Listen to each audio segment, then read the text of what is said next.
3, 2, 1, and we're live. What's up, Josh? Is it good or on? Hello, I like your hoodie. Oh, Please, tell us about this hoodie. Dude, we made these custom, bro. Oh, you made them? We had them custom. So Pornhub. Bro, you got everything on there, man. You got Chatterbait, you got X videos, you gotta represent, You gotta represent? You gotta represent the industry, obviously. So tell me about this. This is a good place to start. Oh, of course. This is a great place to start. Right. You're familiar with the industry. Only familiar. Only familiar. Only familiar. So, my question to you is that, because I know plenty of people who have done like cam and stuff like that, how much money is in that? Now, I wouldn't say from personal experience or anything, but you could make solid like $100K a year for sure. Like an average person? Yeah. And it's not about like how raunchy you are or like the stuff that you do. It's all about personality. You're really you're hosting a show, right? That's how that kind of thing works. Do you really think, first of all, okay. Why would people, alright, let's do it like this, right? Why would everybody can go on Pornhub for free. Yeah. Right? So why would people go on one of those paid shows? Because they want a personal experience. They want to have like the person-to-person interaction. It's usually like people that don't talk to people a lot, and that's their social interaction. My question is like on those types of things, like what are people even like trying to have social interaction with? Like are they trying to talk about their kids and taxes? Like people are just trying to talk to anybody. They're like people that don't leave their house. They're obviously decent enough with the computer to be able to operate it and get on that kind of thing. Yeah. If you're trying to run any type of scripts or whatever through your computer, you're not gonna watch one of those sites on a netbook. It's just not gonna work. Okay. It won't run. It'll barely run on a phone. Even Okay. the nicer phones, right? So, you have to put effort in to even be able to view something like that. Now, young people like us, we think, oh yeah, like our computer, we can do whatever. Like, Yeah. There's no issue. But the type of people out on there, they're not people like us. They're not young people like us. They're like older people. People 50s, 60s, 45. That area. Like older people that like aren't as familiar with technology, and also that you have to have money. You can't go around spending like, giving people all this money without having a shit ton of it. Or unless you have, I've definitely heard of people like having a problem where they spend all their money on porn. Do you think It's just a whole other thing. So do you think that like what is that segment? Like who is that audience? Like I've always tried to figure out like who in my like the segment workplace is definitely massive. How do you think? All right, how does Pornhub in general? How do they make so much money, right? And most of the people are free watchers, making money on ads. So you have to realize everybody on the planet is watching porn. Yeah, oldest profession. Right. It's one of the oldest professions, right? So you got to think like the people that are paying for it, they're not the same people that are just viewing it, because that's more of a general population. So this is a smaller niche now of people, like I'm trying to say. It's generally going to be someone in the age range, because young people also just have less money on average. It's going to be somebody in the age range of like 40 to 60. Yeah. They are really interested in this, otherwise they wouldn't have spent the time learning how to use a computer in this way to make it all work. Yeah. To view that kind of thing. You have to load money on your account. People are always weary about putting their credit cards, right? Like, yeah. I don't want my credit card online. Yeah. So they're really willing to risk their credit card info. Especially like porn, like because that'll show up on your credit card statements, I'm assuming, right? Well, all right. I think that there is a way, if I recall, there is a way to make it show up as like not that. Like I think this one company, like Chatterbait, instead of using that, they'll use some weird media company. They always do that shit. Like, they'll charge it. It'll be like Happy Pleasures Media. Although when I was a kid, I actually like clicked on like some fucking spam crap. Yeah. And they actually sent me a letter. It was like Playboy sent me issues of Playboy. Now I didn't put any credit card info, but they had sent me these issues that I did not request. And then my parents got the fucking, oh my god, they got these messages, and it did not show up discreetly as blah blah blah media company. It straight up just said Playboy, blah blah blah. That's hilarious. Subscription, whatever it was, and I didn't even sign up for it. How'd you get out of that? I was like, bro, I didn't sign up for it. They were like, yeah, right. They didn't do it. It's actually your dad, and he's just blaming you. Like Josh did this. I swear on my life, that definitely is what it is. It must have been. Because I really didn't click it. You must have just used my name.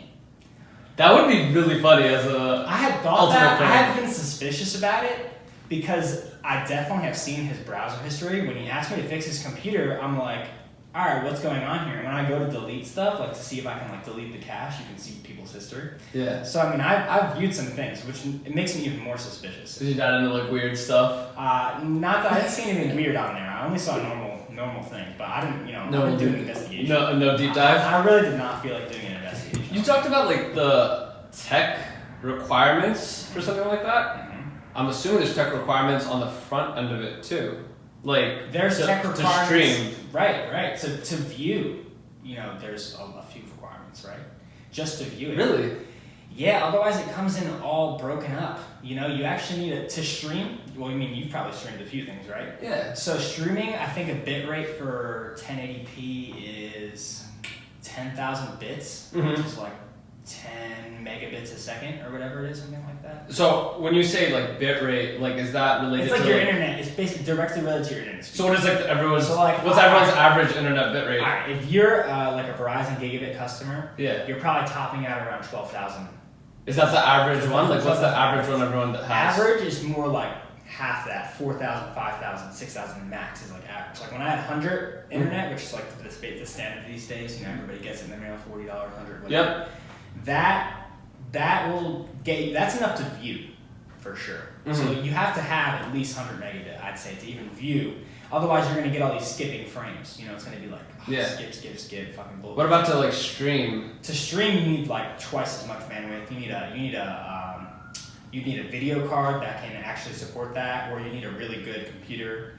Like, I honestly would doubt that you're going to be able to stream any high quality things off even like your MacBook. It's not. I'm sure. Yeah, like that's not going to come out. Like people that are pros, like live stream. They're going to have like a desktop setup with a video card on it. They're going to have like you were just talking about getting a DSLR for this right here. Yeah. They would have that kind of camera set up. They would have software that runs the camera. Then they have software that takes the camera input and then it takes the voice input. It mixes it and then it'll stream it directly. So like whatever site, and that works for all streaming, not streaming in general. Yeah. Actually, it's difficult to the live stream stuff. I think that's something that a lot of people are trying to figure out now, because a lot of people, once we got into quarantine, right, like Tory Lanez did it, the versus battles, they were all trying to do these like IG live like streaming things off their phone, and then people realize like, holy shit, our tech actually isn't up to par with where it needs to be for that kind of thing. You got to start taking things from a tech perspective. That's what it is. So kind of going off of that, right? I kind of wanted to talk to you. So like, you have the most insane sound setup, dude. It is insane when you compare it to the average user. Yeah. Sure. We have, there's speakers in almost all directions. If I could fit them behind me, I'd fit them behind me. So let's talk about that. So it's called Dolby Atmos. Dolby Atmos is the software that basically outputs three-dimensional sound. Yep. It creates you have your 7.1 channels, which is your fronts, your centers, your sides, can be your rears. You got your subwoofers in there. Where does that describe, that 7.1? All right, so sound system naming is actually not that complicated. It used to be you would have like the number of speakers, then you put a point, and then your number of subwoofers, specifically subwoofers, which are generally going to be larger cones, 12 inches and above. Yep. And then you're going to have your Atmos speakers or your above head speakers. So you do like that's what Atmos makes. So the setup that we have in my apartment, you've seen it a bunch of times. It's going to be 5.2.2. So I have my left, center, right, and then I have my side surround right, side surround left. So that's 5. Then 0.2. I have one. It's actually 0.3 now. I got one subwoofer in the front. Yeah. I got one subwoofer behind the couch, a huge one that shakes the whole couch. Yep. And then I got the bass shakers in the couch, which is technically its own subwoofer. Subwoofer. Okay. Right. So those bass shakers are. So the point, everything after the point is subs. So right. So you have your speakers, point your subs, point your ceiling speakers. I have 2 ceiling speakers above. So 5.3.2. 5.3.2 right now is where we're at. It's expanding. I'm expanding. So kind of walk me through that process, because me and you were listening to Seven Rings, right? And we're like, I was really like amazed. I was like, holy shit! Somebody sat in and mixed it so it could sound like the sound was coming, or Ariana Grande's background vocals were coming from like above us, like a high pitched angelic God that voice, was mixed right? by hand, and when they do the thing where they sing around you like this, yeah, and it's all the background singers, and they each get a channel. Someone sat there and programmed that specific to each speaker. So they didn't even do that as an object; they did that probably specific to each speaker. There's different ways to program. Is that like a different software? Like I know people who make music. There's Dolby, like all the true HDs, and that's like the format. It gets really unnecessarily complicated. We'll just go straight to it. You got your Dolby HD stuff, which is where they program your 7.1 channels. If you have extra subwoofers, there's not actually an extra channel for more subwoofers, unfortunately, not this time. Yeah. It's like basically your receiver will say, all right, there's this many subwoofers, let's try to make it as even as possible. Yeah. But where the Dolby Atmos is different is that it actually has an extra object file in there that says, oh, there's a helicopter above. Hey, receiver, figure out, based on the speakers that are in the room, how we're going to get it to sound like it's above. And the receiver actually has a CPU in it that figures all that out. It has a CPU, GPU, you know how it's designed. It'll have a processor that figures out how to place that object in space so that way you hear it the most accurate way possible.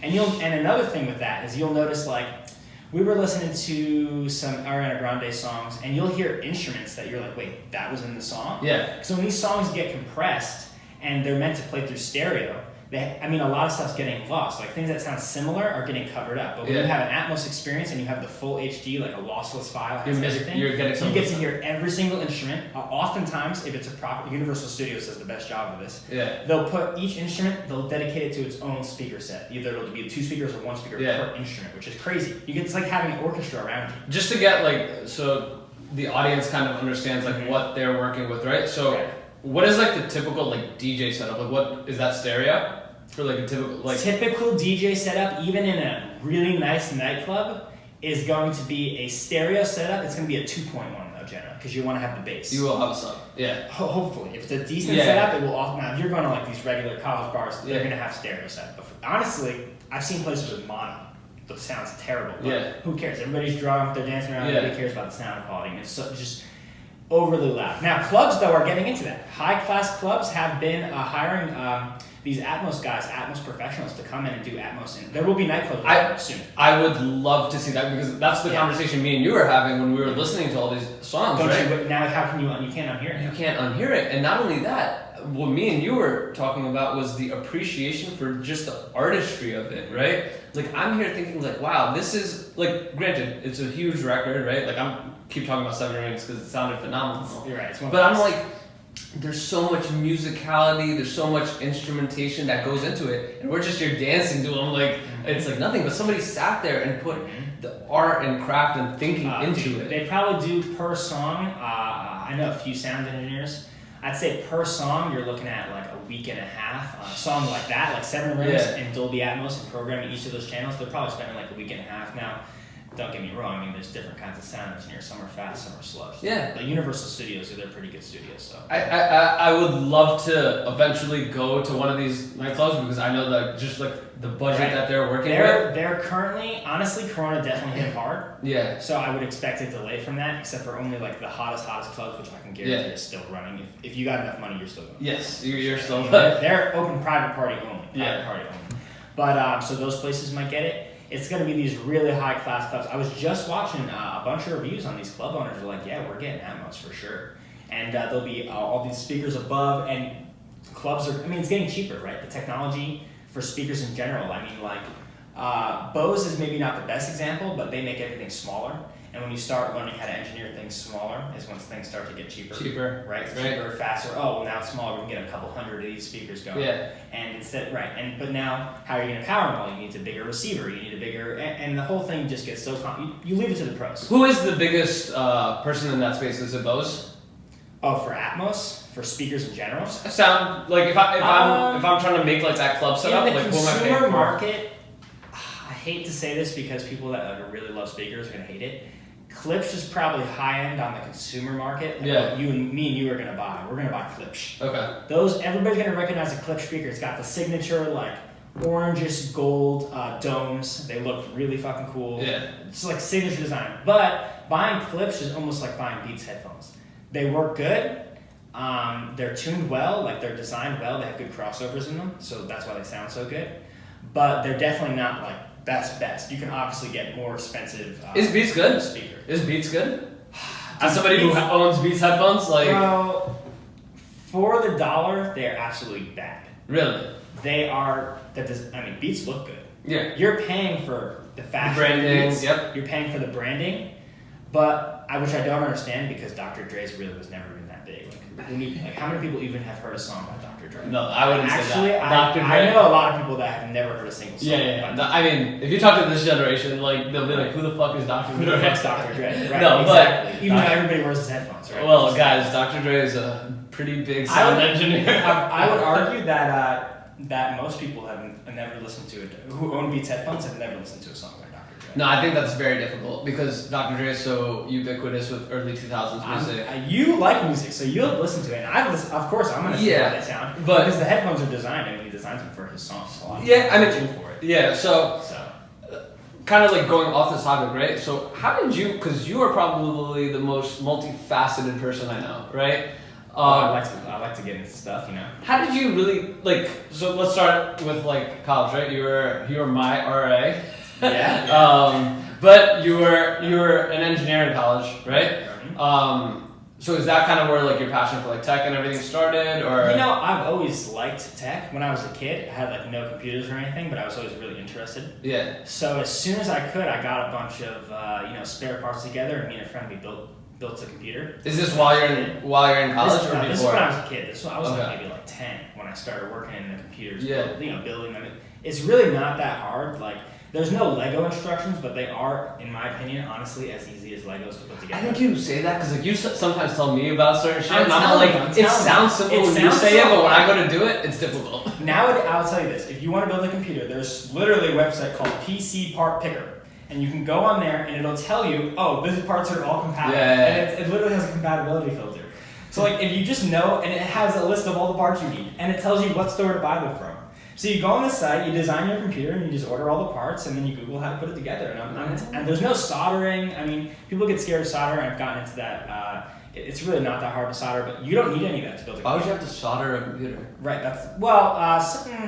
Some people like to change out like hard drive fans, and even then you wouldn't really need to solder. You might need to solder the cables together if you're changing a fan out, and it's got like a wire. You may need to change it out. It's not plugged in. It just depends on how the fan is set up. I think the only soldering you'd ever need to do. Got it. Nobody's doing that. Nobody's changing out the fans unless they're like without computers. So all right. So as like a follow up to that, so you majored in engineering, right? You were material science, right? Mm-hmm. So now that you're like post grad, all of that, you think it was value add? I'll say this. Because you don't really, like, per se, like, in the generic sense of the word, use your engineering degree, right? Right. So do you think it was value add? Like, would you go back and do it again? If I could go, this is the thing. I spent a lot of time personally, I was like, oh yeah, like I want to get a PhD, that'll be cool because I had a bunch of cool stuff I want to work on. Yeah. You find out that the stuff you want to work on, like, you don't always really get to work on that and you're doing a bunch of boring stuff. So from that side, I'd say that was kind of a waste. What was the goal? The goal was... So what did you want to work on? Right. I want to design armor, actually. Kind of weird, right? I want to design... Like military armor? Military, yeah. I wanted to get to military research and do like that kind of armor stuff. Okay. But you'd be surprised. I mean, unless you work for like one of these like private companies with lots of dollars, it's actually really hard to get into armor research. I'm sure. It's like, just... As an engineer, like that's like military stuff is always going to be the high end. The thing, like, oh, I want to work on... If you want to work on military stuff, they have the basically infinite budget for all functional purposes. So you get unlimited money. You basically get all the high risk, high reward projects. So you can basically take any chance you want. NASA does a lot of kind of stuff like that too, with a smaller budget. But so like that's a good point, right? Because I think a lot of engineers that I know, right, graduate engineering and then don't take the engineering job, right? They'll take friends business that have taken or something else. Right. I have friends that went into financial engineering from a materials degree. I have friends that went materials engineering. I have friends that went into finance. I have friends that went into chemistry, which is not that big of a jump. I know. I did process engineering, right, which is designing like big plants and how you're going to manufacture stuff, stuff like that. But I mean, this is what I'll say: if I had to go to school, right, which I would have. It was a fun. You would have. It's a fun time. It is fun. I would have. I went for free, right? So for me, there was no reason not to. If somebody said, "Oh, I would have had to pay like $200,000 for that," I would have been like, "Yeah, there's no way I'm doing that." Which a lot of people do. And a lot of people do, and they're getting these degrees. Now, they're getting degrees like, and I hate to say this, I don't ever want to knock somebody with a psych degree because I think there's a ton of people that are super smart with psych degrees and they go on to do really smart shit with their psych degree. 100%. The problem is that they make a major like that where you can pass and you can be a total dumbass. It's or to draw you can money. Just not try. It's a money play. They need to. Right. They're getting money off of all these kids who are like, oh, I don't know what to do. Let's just pick the easiest major. I'll pick psych.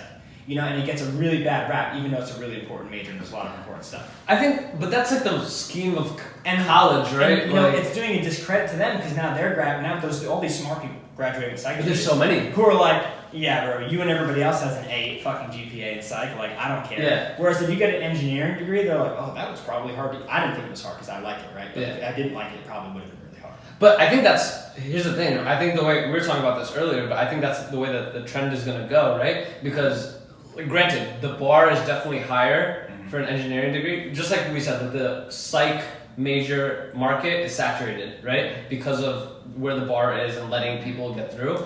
And also our societal emphasis. Also. Yeah.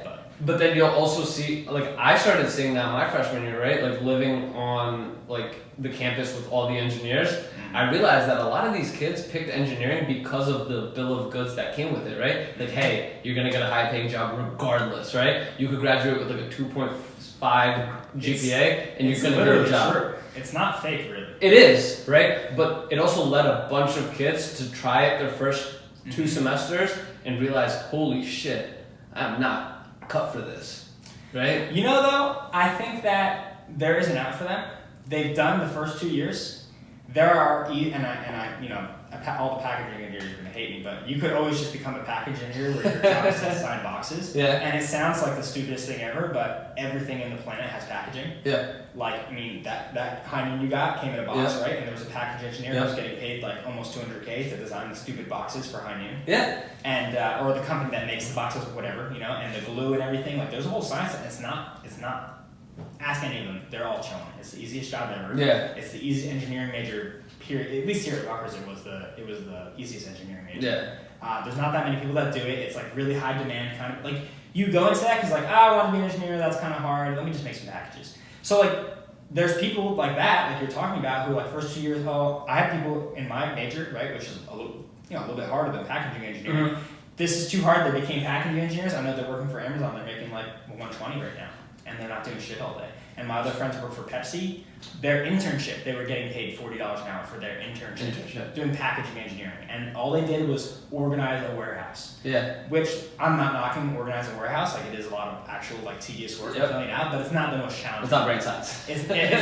It's not brain science. It's not brain science, which I think is much more hard. You know? So, damn, I didn't know armor for the military. So, like, what is armor from the military made of right now? I mean, all right. You got armor for people, like Kevlar vests. There was a company that made this armor called, I think they called it Dragon Scale or something, which was supposed to improve that. But, you know, the problem is... Kevlar is just the material, right? Go figure, in the fucking deserts, it's really hot and the glue melts and then it falls apart and then you die.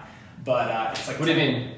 They made like this armor that you could buy for your family members in the military. It was like 10 grand for like a vest. Yeah. And it works really well in America where it's cold in comparison to the deserts where it was being used, where the glue was melting on it. And then, you know. So what is the material? Well, regular armor is Kevlar. I believe those were some type of ceramic tile on some type of polymer matrix. The whole point is, if you mix and match materials, a lot of times you can improve their properties. If there is people will mix, for example, steel and glass fibers. There's different things you can do with that. You can mix polymers like plastic. Like, I've seen people make a bridge out of plastic because they included a bunch of carbon fibers along it, or carbon nanotubes, or whatever they want. You know, different stuff. Is that really what, kind of walk me through what material science is? Material science. It sounds like, oh, what's material science? If you want to sound grandiose, it's technically what would you call it? Nanoscience, right? And if you want it to sound simple, it's like, what are the main materials in the world? There's ceramics, there's glasses, which are an offshoot of ceramics. There's polymers like plastics, and then you have metals, and those are the big four, I'd say: polymer, glass, ceramic, metal. And you just have to figure out what combination of those are going to give you the best thing. So when you're making speakers, right, those speaker guys, they're going to be like, all right, we're going to use resonance spruce, which is a very specific type of wood. If you ever want to make speakers, resonance spruce. Guitars are made out of it, cellos, violins have been made out of it, and it's just really good for sound, right? It has a good resonance, it sounds good. Maybe they want to use a special polymer that has been engineered to work like that. Like, so somebody went in there and was like, all right, if we make it this way, the material will perform like this. So it's all about the material. and the performance or the properties of that material, right? And you want to do that relationship. It's really insane. It's great. Everything uses materials. I think people don't realize, and that's how I looked at engineering, because I grew a real big appreciation for engineering, just being around a bunch of engineers like in college. Right. Like I realized that there's so many things that as consumers of society we just take for granted, but then you realize like somebody had to go and do that, right? Like I agree, but you know what's really funny is you've gained an appreciation for engineers. I guess like after college, I gained an appreciation for people that were in business. Because at the end of the day, I agree 100%. Someone's got to sit down and do the work and figure out all this really cool technology. But now, two things have to happen. They've got to get funding for that, which unfortunately can be a challenge. And they also have to make people understand that this is good. And a lot of times that's the job of the business end of things. Like imagine Steve Jobs. No technical know-how at all. Yeah. I mean, if you want to talk about, oh, he's a technical innovator, he's not a technical innovator. Yeah. He's one of the world's greatest salesmen. Yeah. And with him, we now have popular touchscreen phones. Yeah. So it's like, yeah, he didn't do anything to design the iPhone in Yeah. any way. I'm sure he said, oh, maybe it should look like this, like artistically, but people Yeah. were going to buy it regardless because it was a cool concept. Yeah. And even though it wasn't the first to be done, it was the first to be done well. Yeah. That's really the other end that I learned to appreciate. Because as a kid, or even being an engineer, I was like, oh, Steve Jobs is such an asshole. Like, he talks all this game, everybody thinks he's like this tech god when he's never invented a thing in his entire life. But what he did do is he got people to spend a bunch of money and so they could do research and design all this shit. There's a real funny Bill Burr joke, right? Where he's all like, Steve Jobs really just stood there and like just thought of shit and was all like, wow, I really want like a touchscreen phone. And then he went to a room full of engineers and was like, hey, I want a touchscreen phone with fingerprints. And they're like, that doesn't exist yet. Figure it out. He's like, I wonder what font the Apple should be. that was the extent That of was the type of stuff he thought. That was the extent what of font should we use? That was the extent of Steve Jobs' contribution. But no, I think it's a good point. I think you see the upper echelons of companies when those two things work in cohesion perfectly, right? You see that in like a Microsoft, right? Of like, yo, who's really the brainchild of that, right? And like Bill Gates was good with tech. I mean, he went to Harvard and everything. He's not a dumb guy. Yeah. Right? But he stepped down at the right time and he made sure that Microsoft took off. So honestly, he started out with engineering brilliance, like, science brilliance, and you could say whatever, he copied whatever idea, blah, blah, blah. Yeah. I mean, at some point, there's only a few ways to do some things. Yeah. Okay, and Microsoft has its own whatever. But, him, from a business perspective, he honestly did a lot more on the business end than he did on the engineering either, Yeah. Especially in the later stages, So, kind of like going off of that, right? Because I'm trying to think, because at a certain level, the way that I describe Steve Jobs, and this is just like my imagination working, is I look at him as like maybe not the science mind behind it, but the visionary who's all like, hey, let's like think of how to do this, right?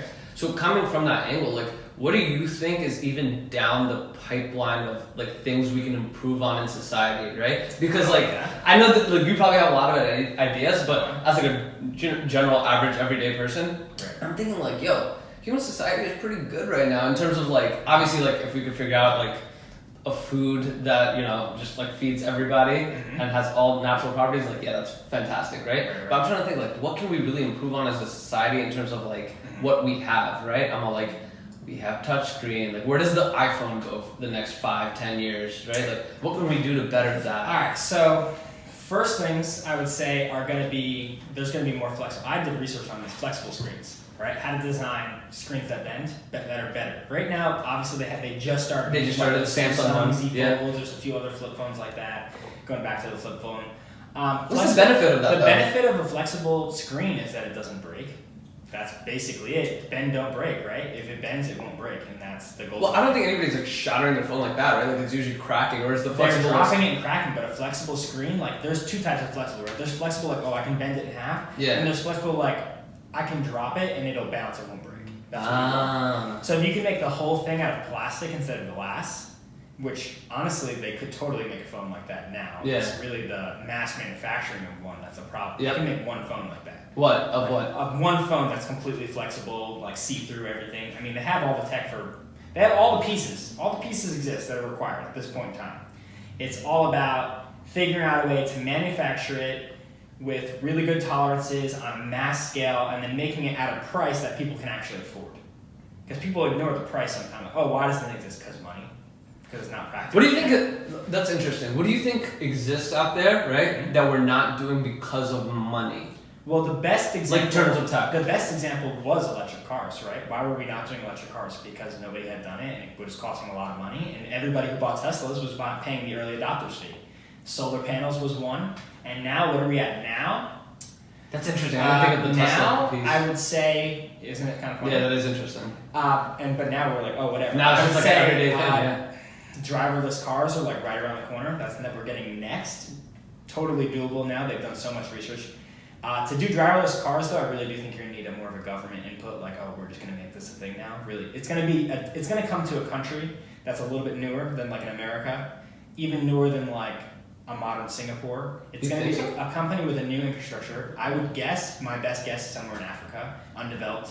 Right? It's the last, the last. What's the barrier? What's the barrier? The barrier to having all autonomous cars is the infrastructure, right? Like some of these roads are just designed in such a way that you drive in New Jersey, it sucks. Yeah, the roads suck. Like it's hard for a human to do it, so it's even harder for a computer to be doing it autonomously all the time. Even though it has a GPS messes up. What happens when there's mistakes? Who takes over, right? The person. Isn't there I've heard the argument of that we don't have the going back to our original conversation with just internet bandwidth to support that on a mass scale, right? I think that we do. It doesn't require that much bandwidth. It's just GPS, and the car has. People always ask, oh, why am I going to get the $2,000 upgrade for GPS in my car versus using my phone? The difference is the GPS in your car it's using GPS signal, but it's also using the spin of your wheels, the turn of your wheels to more accurately position yourself. Mm-hmm. So when you go under a tunnel and you have no cell service, or no data, you can still get GPS. Like those actually work. Yeah. And that's kind of how that works. So the cars have had that for years now, right? So even saying, oh, an autonomous car is going to need all this, and now they all have cameras all around them. Yeah. They have all I know the BMWs have sensors 360. A lot of the other brands have that now. So what are you missing? It's all the software, right?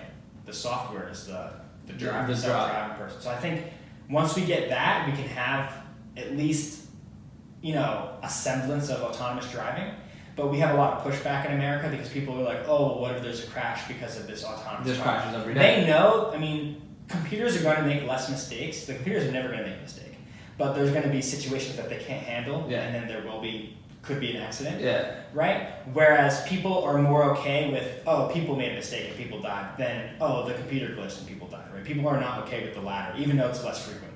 Well, I think it's the fear of the enemy right? Mm-hmm. Because when we die of something human made, right? We just accept it as a reality, but right? But we're not able to get that, which is why I think in a country maybe that's less developed, less crazy cities being built, somewhere in middle Africa that has been uncharted. They need to get some type of water. They're going to be really accepting of technology because that's going to bring them a way of life that is comparable, if not better, to the rest of the developing nations.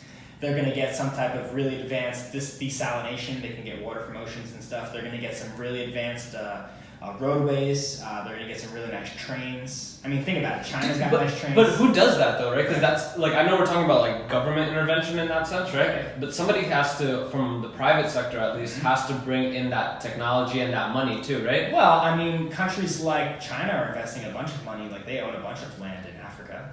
The Dutch used to own a bunch of land in Africa before that.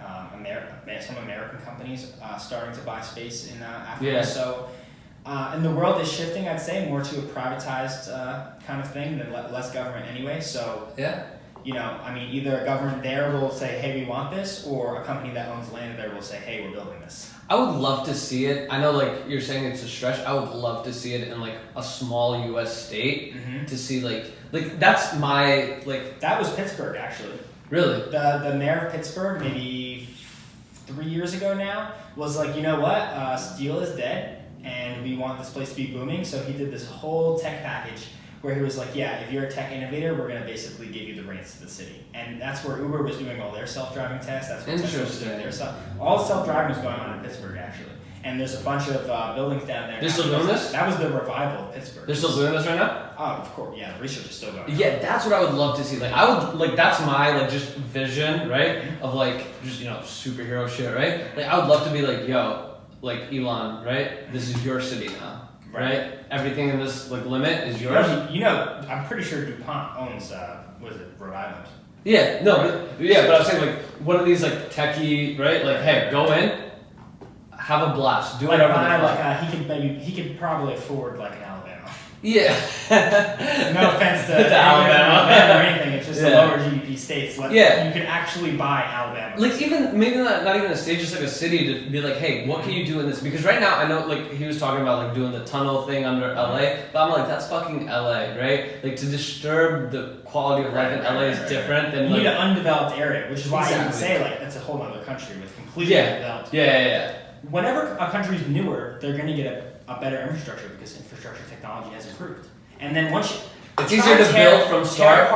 Tear apart New York City and fix everything. Yeah, okay. Yeah. Let's just shut down. I mean, now would have been the perfect time. Yeah. Let's just shut down New York City. That's a really, really good point, right? Because there's a lot of things that like if you see all the newer cities pop up, right, compared to like New York, right? You realize like how much further backward architecturally, technologically, just because it's so much harder to build on top, right? Like I was riding like the train in like Columbus, right? Which was like newly developed, right? And I was like, wow, this is leaps and bounds ahead of the MTA system. And I'm like, why? Like New York to me is the greatest city in the fucking world, right? And I'm just like, and it has all the money that you could possibly need. But just to redo it because it was done so long ago is so much more expensive than just let's build it correctly. I know, and it's a serious challenge. I mean, you could just argue that New York will be like I don't know, like what some of the other older cities will be. It could just be an old city and everybody leaves New York. You think that happens? I mean, U-Haul's booked in New York for like the next year, so people are leaving for sure. I mean, Corona, whatever, everybody's leaving. Yeah. All the tech companies are like, wait, we can do work from home, so nobody needs to live in the city anymore. But will there be, in my eyes, if there's gonna be like a crazy tech city, it'll just be a new city. I think so too. I think I don't know if like that's what I try to stay away from. Like I don't think New York will ever die just because of the nostalgia associated with it, right? Right. Like, well, London. I mean, look at London. Yeah. Right. But I do agree with your point that there are going to be cities that are more you have to go to for work, right? Like I think of that like when I think of like Seattle now, right? Like whenever I visit Seattle for work, I'm like, wow, this is what like a future city in America looks like, right? Like this is like a modern city, right? I don't feel that way in New York anymore. New York is OG city. It's like it's like the first super city. Yeah. And it is a super city. It is. It's got the population for it. 100%. But I think that might also be a negative, right? Because of the population, it's harder to build, right? Because you have people who are renting out properties and things like that. Whereas in Seattle, because it was built relatively recently. Now, New York understands this as a city. I mean, I've seen a lot of the planning meetings where they're like, we could build everything in a really economy fashion, but why did they build the Freedom Tower? As a state, like, we can build something massive and beautiful right in the middle of New York City, on top of all this old shit, and it's going to be one of the nicest buildings you've ever seen in your life. Oculus, like all of that, right? Like, those things will happen because of how much people and they do have the money. I mean, if you see New York income tax, you know they have the money. Ooh, those poor souls. Oh my god. And the people that pay votes as well. So, alright, so I could rock with that, driverless cars, right? I think that praying is nice. I've been praying for that since I was like a child. Driverless cars? I never liked the idea of driving. I don't like driving. Just have the damn car drive me already. They can do it. It already exists. Just not. But I think I'm of that old thing, right? Because I know how they have the very simple technology of just parallel parking, like having your car parallel park. I don't even believe in that because I'm like I can do this better. Like maybe you can. Maybe like I don't know because I don't think you can. Because just of like the speed, I know when they originally started, right? Because they do like the way that I look at it. Maybe I'm wrong, right? Like so, correct me. They build these things right for optimal situations, right? Have you tried to parallel park in the city? Like that's just not optimal at all, right? Like you gotta finesse a little bit, right? I'd say, all right. Well, who was the first person to get self parking? Lexus. They were the first Yeah, self-parking I do cars. remember that. Lexus and I believe Ford had some models with it shortly after a couple years. Kind of a dead thing. I have not seen a car since maybe like 2010 that had that feature in it. Mm-hmm. Even like brand new cars who have all this other, like the BMWs that automatically stop right when they hit something, they don't have self-parking. So, I mean, some people have it, but it's just a really rare feature still because either people are not parallel parking or they just do it themselves, like you're saying. Yeah. I mean, at some point, I do like it because a computer will not try to fit a spot that it can't. Yeah. But sometimes I'm going to. Like, sometimes I'll make it work. And you're not really going to fit. You're going to be really crooked and not technically in the space. No, but... Which I get. Yeah. But, I mean, is it bad to have the feature? Like, I think that having a car with the option to be manual is an obvious. Yeah. Like, why? Like, there's emergency situations where, like, let's say autonomous driving is not going to allow you to go over the speed limit, right? Let's just say that. That's what I'm saying. Right? Whereas you might want to. Uh-huh. You know? And they're working on speed limits, you know, too. So this is probably, I'm trying to think of, like, why I think like this, right? You ever see the movie I, Robot with Will Smith? Yes. Okay, so... Right. That's what always scared me and continues to scare me about tech, right? Because I think eventually you're giving something so much power, right? That what happens when things go wrong? Which in history of time, things if there's a inevitably glitch go in your wrong. autonomous car, how do you handle insurance? It wasn't your fault the car crashed, it was the car's fault. So who's at fault in the insurance statement? Who is? Right, exactly. It's complicated. Right? It's complicated stuff, which is why you need a place that's new. Yeah. In my opinion, to get us running. I agree with that point wholeheartedly because I think that, think about like even modern technology laws, right? Our laws are so lagging in what's actually out there that, like, for example, like we just got around to like cyberbullying, right? And this is 20 something years into the internet or like mass internet, right? And that's something that we just passed like a few years ago. Now I can't even imagine what else is down the pipeline of how long is it going to take for like lawmakers to adjust for that? We'll be dead. In every other country in the world, they're but that's what I'm saying, right? Just fine.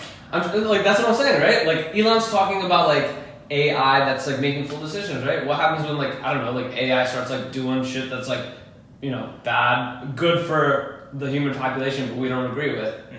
What happens when the man starts to disagree with the machine and vice versa, right? Well, the man disagrees with the machine, he turns it off. But when the machine disagrees with the person and doesn't let him turn it off, it's like that's the whole fear scenario, right? What is that? But like, you know, you could be afraid of that, but technology is going to move on regardless of how people feel it. I mean, what about there was that scientist who was working on, what's it called, CRISPR, gene editing? Yeah, I saw that. And it was at Rice, I believe, actually, in Okay. Texas. And he just did it. Even though it's against the law, he still did it. Walk me through that, because I know what you're talking about. Like, I've invested in the company, Oh, yeah, but exactly. I've invested in it, but I have no idea what it actually does. CRISPR is a gene editing technology that allows you to basically edit DNA and particularly... Does it work? Alright, so, that's a funny question. It works, but they actually found that, well, funny enough, your body has, you know, a built-in mechanism for preventing DNA change. Otherwise, what do you mean? You wouldn't be able to survive. There's a function in your body that prevents your DNA from changing, and CRISPR kind of goes against that. Now, it's not harmful in that effect, but the problem is it makes the CRISPR not work. It's the simplest terms I could possibly put it in. Is there's a function that they're still working on, the company CRISPR. There's a company that they just named themselves CRISPR because they can. Yeah. But I mean, there's many people working on, you know, CRISPR technology, DNA. It's DNA editing, right? You know, if you want to say, oh, let's make this person have lighter hair, edit. Let's make this person a little bit taller. Well, you read the genome, edit. I mean, let's say, oh, this person is going to have, you know, this fetus is going to develop Down syndrome, edit. All right, so this might sound like a crazy question, right? But how do you even do that, right? Because these are like, we're talking about like micro. We're talking about, I mean, an atomic scale here, right? Where you're editing, you know, methyl groups and parts of DNA, and you know, you're is it like a physical thing? Like, what is it? It's I would say it's a chemical process in my opinion. I mean, I'm not an expert on gene editing, but I would say it's a chemical kind of thing. You know, we've sequenced DNA, right? We've sequenced it over and over again, and we can in fact now sequence DNA much faster than ever before. So we're starting to finally understand, like, all right, well, these genes, they control the hair color, these genes, they control the height. We're getting some of the basic down, because we're eyeballing, all right, this person's tall, and this is the gene they have, and this person's short, this is the gene they have, and these Asian people live freaking forever, and this is the gene they have. There's like a specific gene that basically only Asian people of Asian descent will have that literally, you live longer. You're just designed to live longer. It's just a really rare gene. Now, is there going to be some type of CRISPR technology that activates that gene in every cell of your body? I don't know. You'd have to edit your what's it called? Your spinal fluid. That's what is scary to me, right? Because when I think of it, I always think of worst case scenario, right? And I'm thinking about a world now that, let's say, gene editing gets to the place where everybody's designed to be that. Yeah. Right. So what? Now we don't. Are we inferior to the edited people that are going to be born? Oh, that. That, and then also all right, nobody dies of any cancers or anything, and don't get me wrong, that's horrible, right? But it's also just life, right? People and that's how we keep human population at a regular place. You know what I mean? You decrease births or increase capacity. Those are your two options, right? Right. You say you pull a China one-child law, which is now the two-child law, which you can circumvent by going to another country and having your child and bringing them back. It was supposed to be a citizen of that country. Complicated scenarios. Yeah. It had to happen a few times. Very clever. You could also, I don't know, man. There's just. That's what I'm saying. It's so You can just make.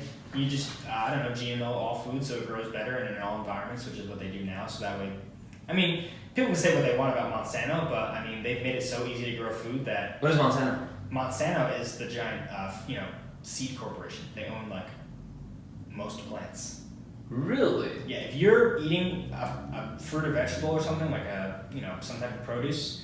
It was most likely grown on a farm owned by Monsanto, or with seeds that are owned by Monsanto. These are the people who they GMO? use fertilizer made by Monsanto. They're one of the biggest conglomerates in the world. This is they do all the GMO. They'd say they're at the forefront of that type of technology.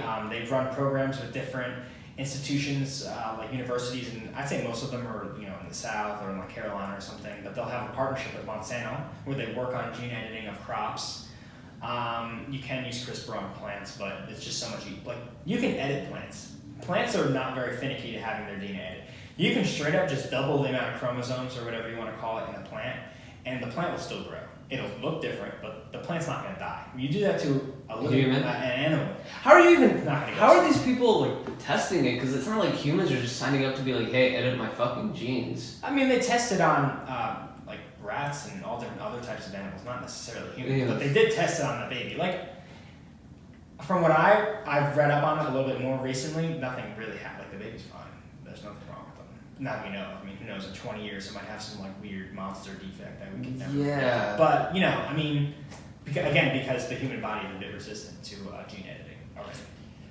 It's complicated, man.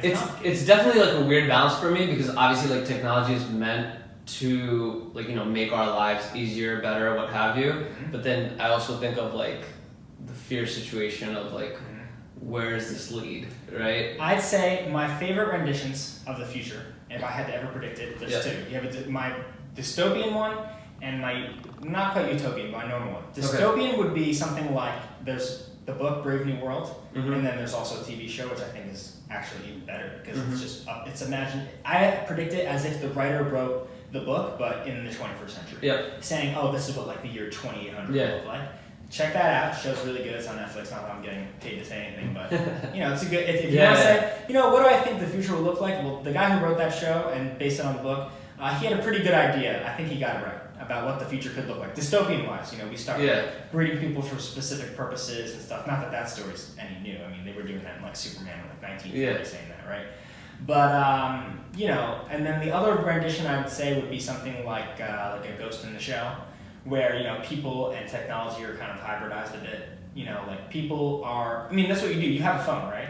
And your phone augments what you're normally capable of doing. If you didn't have a cell phone, you wouldn't be able to contact people that were on the other side of the planet. Mm-hmm. If you didn't have a cell phone, you wouldn't be able to record this, right? Yeah. If you didn't have a cell phone, you wouldn't have a personal calculator. It's got your notes. It reminds you to do things. It's got everything's automated. It's augmenting what the person is capable of doing. Yeah. People are capable of doing more than ever before with a tiny little thing that fits in your pocket, right? Yeah. So, I mean, you can pay with it. You can look stuff up. You can remember. You don't have to remember people's birthdays, right? You can write it in your phone, and it'll remind you on their birthday at whatever time you want. So we already have technology augmenting human capability, and I think that just only goes further. It's just going to continue as the technology shrinks.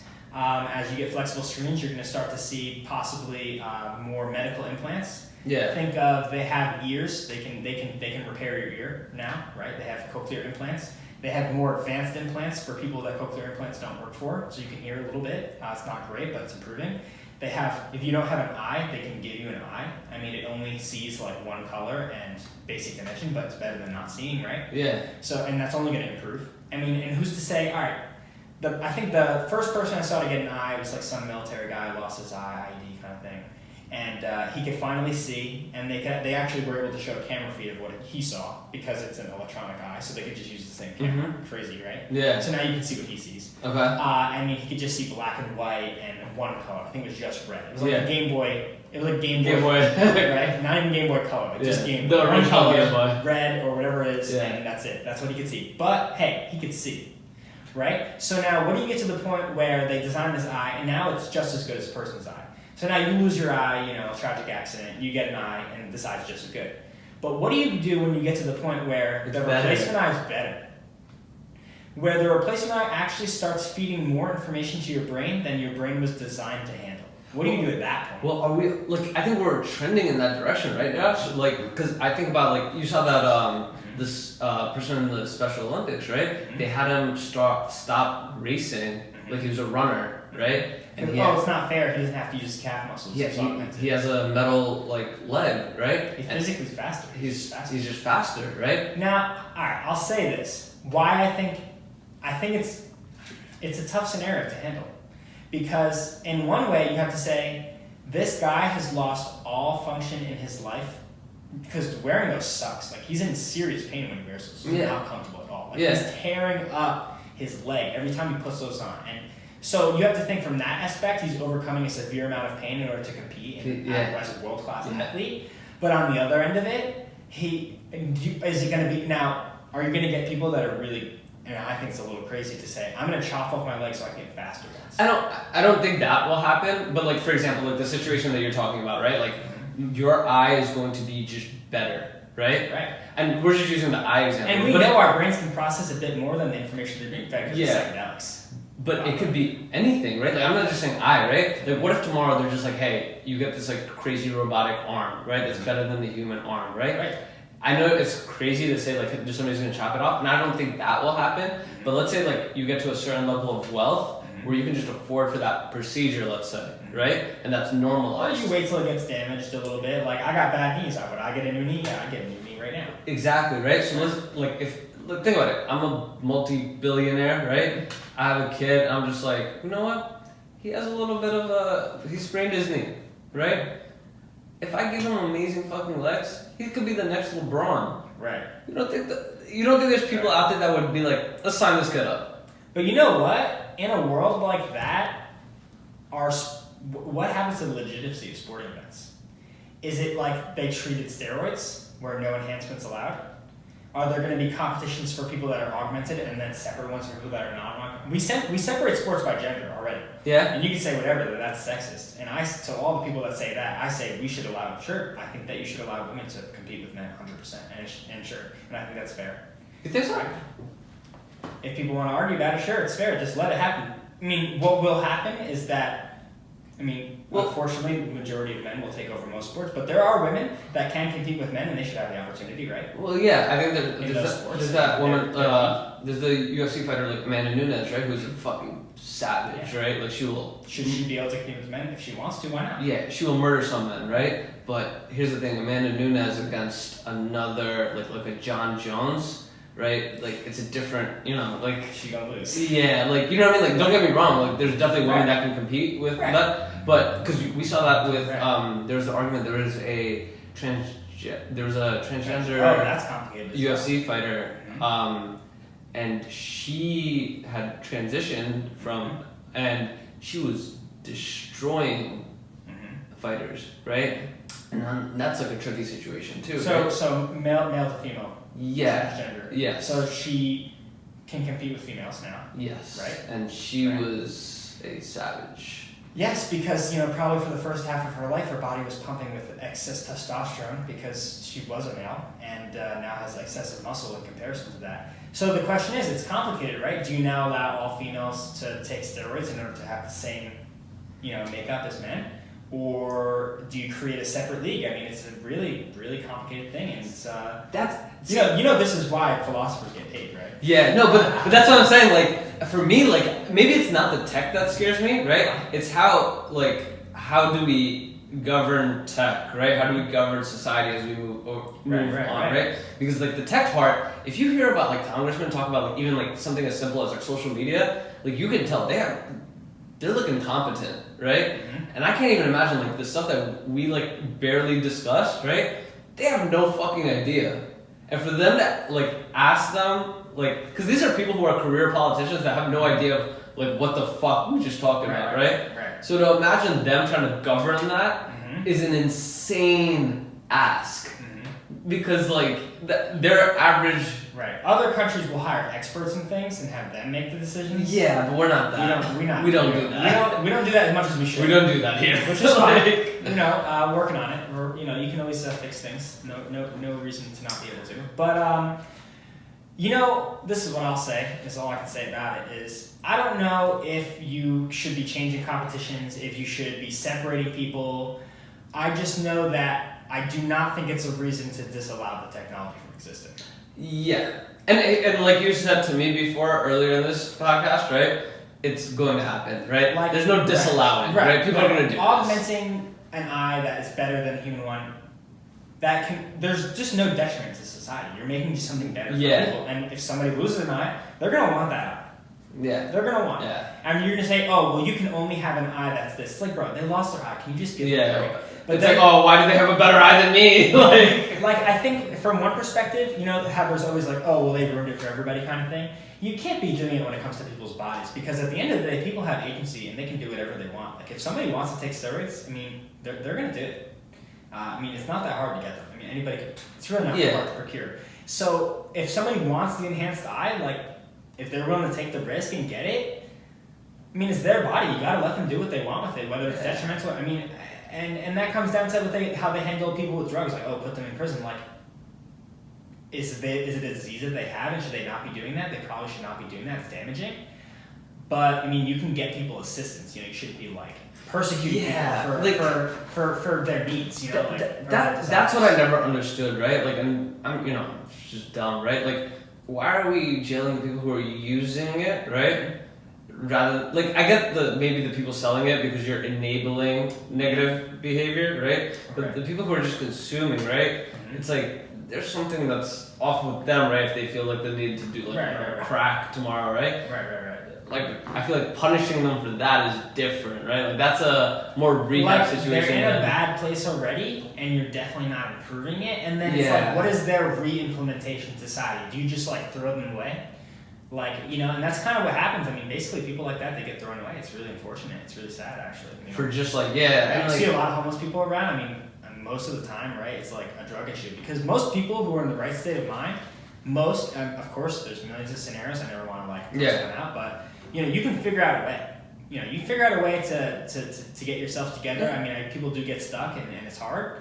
But a lot of times, it's a drug related issue, and it's just we don't have people are not given the resources they need to recover from something like that. But and that just goes back to the self agency. Yes, people should have self agency, but you should also offer them help. Right. Yeah. So it's tough. It's a tough world we live in. Like, there's no general answer to anything, right? But even like tech, like people, right? But you just wonder, you're like, fuck, like, and you want to make things like better, and like you want to like improve things, but at the same time, a lot of things are just like, hey, these things are just unfortunate like realities, right? Like, will people take advantage of genetic editing? Probably. But does that mean like we shouldn't do it because like it's such a weird catch, right? Yeah. Nah, I mean, there's dangers. What if the genetic editing in the short term is really great, but then all those people who get it die at like age 25 because of some catastrophic DNA. I mean, you don't know. Yeah. I mean, there's unforeseen things like with radiation. How many people died from radiation because we didn't know the side effects? How many people died from drugs that were tested for 10 years, but those people died after 20 years because after 20 years it kills you. You know what I mean? That testing is important. And I think that's why a lot of people, like, even though that, like, I'm saying that as a fear, I think it's not really that big of a fear until much further down the line, because most people are going to be scared to try these types of things and be the test generation. What about all people that smoked cigarettes for years and didn't know it gave you lung cancer? Yeah. Now, the people that are smoking cigarettes now and know it gives you lung cancer, and yes, all the people smoking Juuls too, it's still going to fuck you up. You're going to get like some weird... You'll get lung ulcers from that. But we're the test generation for Juuls right now. Oh, yeah. Like, in our 50s and 60s, we're going to be the generation that look back like, those idiots smoke Juuls. Yeah, they're actually acting even faster. People get lung ulcers. It alters the pH of your lungs. Like, you're not supposed to breathe in like gas like that. That's not air. Yeah. Your lungs are meant for air and air. That's it. Yeah. They can remove foreign stuff to a degree. Like, of course, their air might be a bit more acidic or a bit more basic at times, but just to constantly stress your body to make it do that, like, in some ways it's worse than smoking. It's more aggressive. I'm actually hoping that, even though I'm scared of tech, I'm actually hoping tech just catches up for all my bad things and just fixes it. All my medical technology. 3D printing organs like 20 amazing. years ago, and it still sucks. So. Amazing. My drinking liver definitely needs a 3D liver. But back to that, I think I think the people who have gotten it the best are the people who deal with people with developmental disabilities, right? Because, and this is back to like people who do drugs, this is whatever, they're the type of people that help people that need help, but they also allow them to do the things that they want, right? Yeah. And what it comes down to, and with self-driving cars, if people want that, you should allow them to have it, but you should help them make it as safe as humanly possible. Yeah. Right? And that's really all you can do, because if somebody wants something, they're getting it. Yeah. There's no stopping. Like, anybody who thinks like the people who started prohibition, I mean, they were stupid. Yeah. Come on. The same thing with alcohol. Same thing with like drugs, right? Now, right? Like, people are gonna get it, right? Right. Like, you just created in the case of modern drugs, right? You really actually created an entire industry, right? Like, me and you always talk about like the insanity of something as existing as like the dark web, right? Like, the fact that is even a thing is insane to think about, and I don't think the modern American understands that America created that market, right? Maybe not by hand, right? But based off of American action, that market was created. I'd say the three biggest countries for dark web are going to be USA.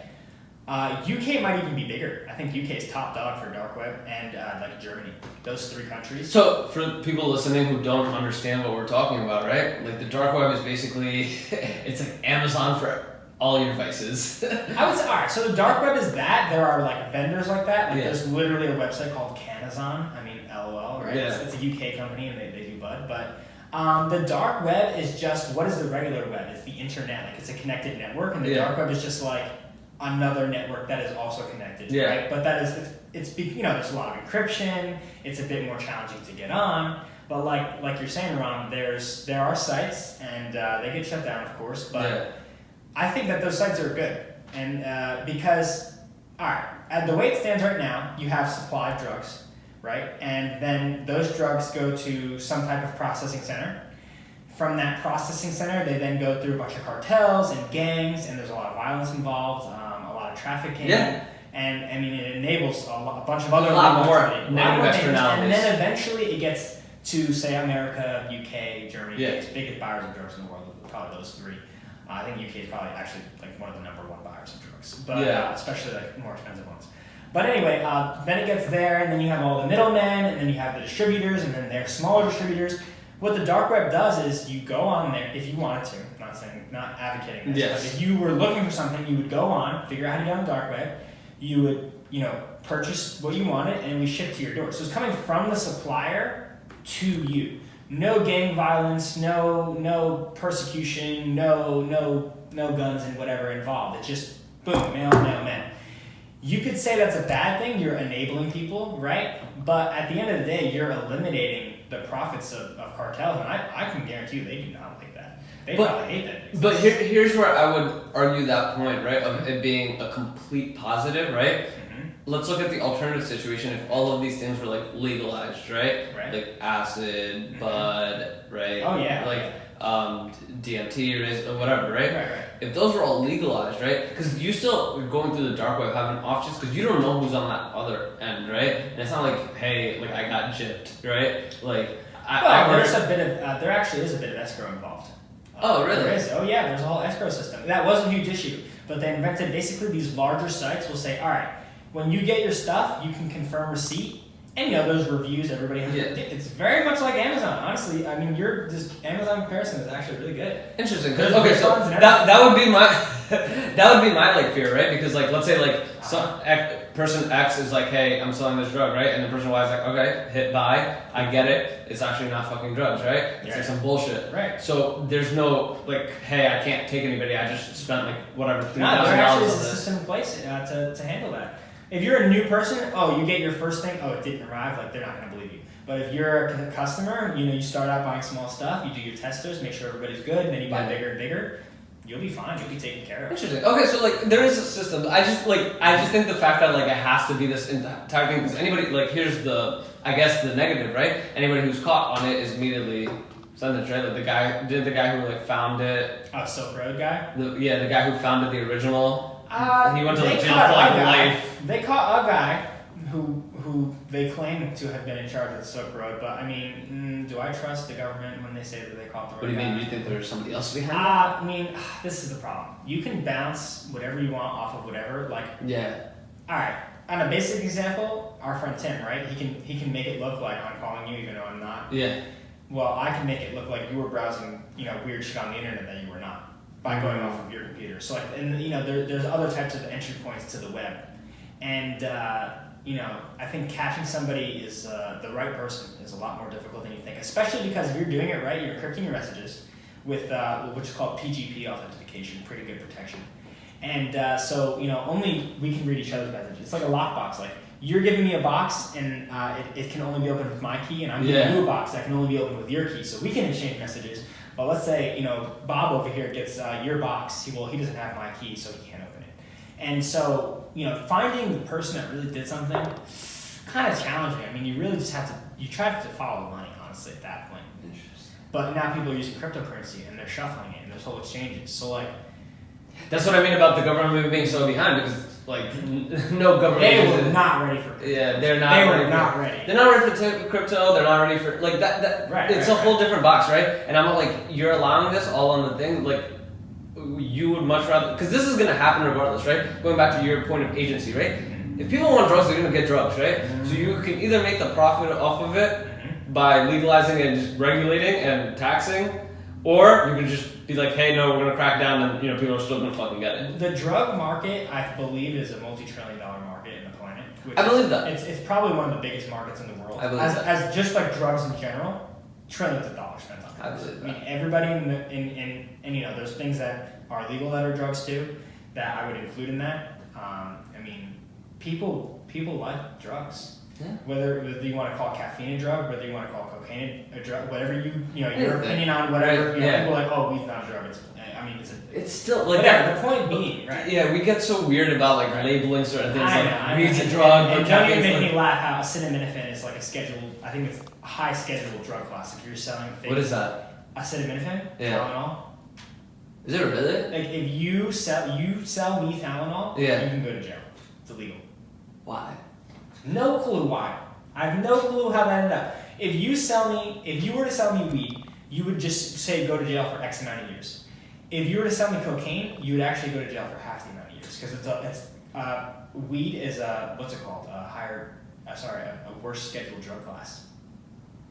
Believe it or not. The organization is the stupidest thing I've ever seen. Like Xanax is considered not as bad as weed either, I believe. They reorganize and stuff. Yeah, but it's stupid. It's all arbitrary. And you know what it is? It's these DEA people, and not the agents. I don't like. Yeah. a lot of good people that are officers and agents, and they're It's just they're trying to stop things, and they're facing cartels, scary shit. Yeah. I mean, I would not want to be them. But it's a systematic persecution of maybe possibly the wrong kind of thing. So it's just being gone about in a difficult way. And as a society, like I think about like what else we could accomplish if we focused our efforts not towards that and towards something more productive, right? If all the money we spent on the war on drugs was spent on education, we would probably live in a better place. Yeah. And honestly, we'd probably eliminate like some of the worst drugs by educating people worse. Like, hey, crack is bad. Like, don't do it. This is what I want to say even further. I mean, people are like, oh yeah, drugs are so bad. Like I don't want to call anybody crazy, but people that are in a really bad place, I mean, they start huffing paint. Yeah. They start drinking mouthwash to get drunk. Like, yeah. You're not stopping anybody from anything. In fact, I would argue that drinking mouthwash is a lot worse than drinking alcohol. Yeah. And huffing paint is a lot worse than taking Xanax and smoking weed. And for me, like the weird thing is because we've created this stigma around certain drugs, right? Like they've done like good studies on like how like psychedelics have helped people with like major like depression, right? Or major mental challenges, right? And I'm all like, I was talking to like a friend of mine, and he's he goes through his like depression phases, right? And he's like around nothing's helped, right? And I was telling him, I was like, hey, listen, like, I'm not, but there has been, like, studies where, like, this has helped. And he's, like, on the verge, like, suicidal, right? And I was like, dude, like, you could try, like, he's just like, I don't know. Months passed, right? And he texted me, he's like, I feel amazing. And I was like, what's up? And then he's like, I just said, fuck it. And I tried, I tried acid, right? Mm-hmm. And I was like, oh. He's like, dude, changed my entire perception. Mm-hmm. And I was like, holy shit. And I'm not saying like that's not a scientific study, but there has been studies done. Mm-hmm. And I'm like, by even that, right? Like, because we're saying like, oh no, immediately saying, oh, that's bad. We're not even doing the studies to see like, what is a possible benefit, right? Because even alcohol, we know all the bads, we know all the pros because we've studied it extensively. Right. We haven't done that for all these other drugs. Dude, you're sounding like Obama right now. Huh? Honestly. Obama would say stuff like that. Like, listen, we're just trying to study it. Calm down. Yeah. We just want to study things. We want to understand it so we can decide whether it's actually beneficial or not. Just like off this conversation for like our technology, right? Like we don't know what's good, what's bad. Like even this CRISPR shit, right? Like yeah, there's definitely negatives, there's definitely positives. Fuck it. Figure it out. Figure it out, right? Yeah, I agree with you. 100%. Joshua, thank you for doing this. This was a blast. Anytime. We need to do this again on a less serious topic, but I let me know, dude. I'm always down. Thank you for doing this, bro. You got it, boss. Peace.